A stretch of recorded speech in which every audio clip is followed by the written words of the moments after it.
I am finally enjoying some delicious tomatoes grown right in my living room.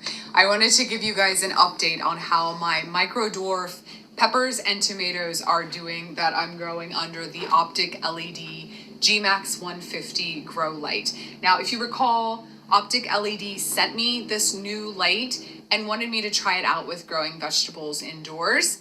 Now, I am by no means an expert on this. This is actually the first time that I have grown peppers and tomatoes indoors, other than the tomato and pepper I tried in my arrow garden, which didn't impress me at all. So I've got a bit of a learning curve here, and there are a few things I need to tweak for next time. But overall, I am incredibly impressed, mainly with how easy this was, and I'm a little aggravated with myself that I didn't try this sooner, because I could be enjoying fresh grown tomatoes and peppers in the middle of winter using this method versus the alternative, which is not having any fresh tomatoes for 6 to 7 to 8 months of the year, or relying on vastly inferior supermarket produce.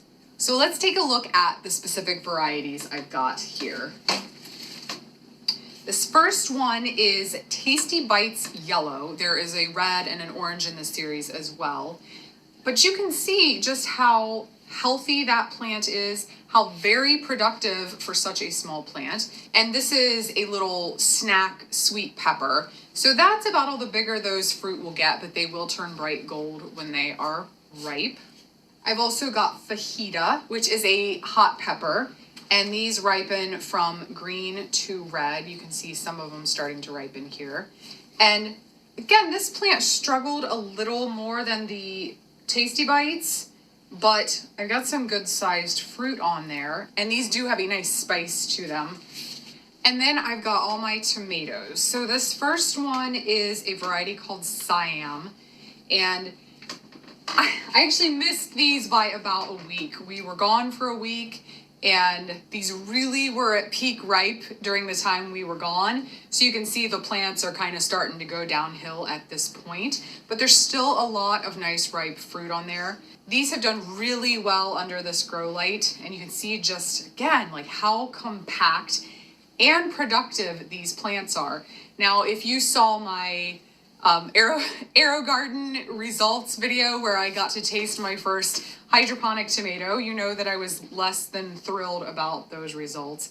But I am happy to say that these have turned out much, much better. They really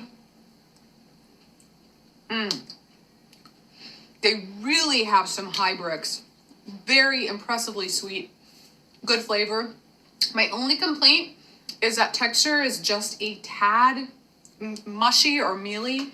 That might have more to do with some of my nutrients than the actual varieties. I'm not sure. But there is nothing wrong with those tomatoes. Actually, I'm just going to sit here and eat the whole plant, I think. Because they're really good. Plus, I have not had a fresh tomato in, I don't know, since last October. And you know the first ones always taste the best. So I'm really pleased with that variety. I've got another Siam back here. And this, you can really tell what I'm talking about with these plants are starting to go downhill. They really should have been picked at least a week ago. But look at that production on there. For such a small plant, I'm just really impressed. A really nice bite-sized fruit. Now this is a variety called Red Velvet. You can see this is a tiny little 4-inch pot. And I still have this teeny tiny, very productive, healthy tomato. This one is a little bit later. As you can see, those tomatoes are not quite ripe. They should get to probably closer to that red color. These are still a little bit orange. So I've not been able to taste test that one yet, but that one looks really nice. And then my last variety here is one called Cocoa, and this is a chocolate or black cherry tomato. And you can see this has a bit more of like a weeping habit, and it probably has the nicest sized fruit of the bunch. Those cherries got quite large.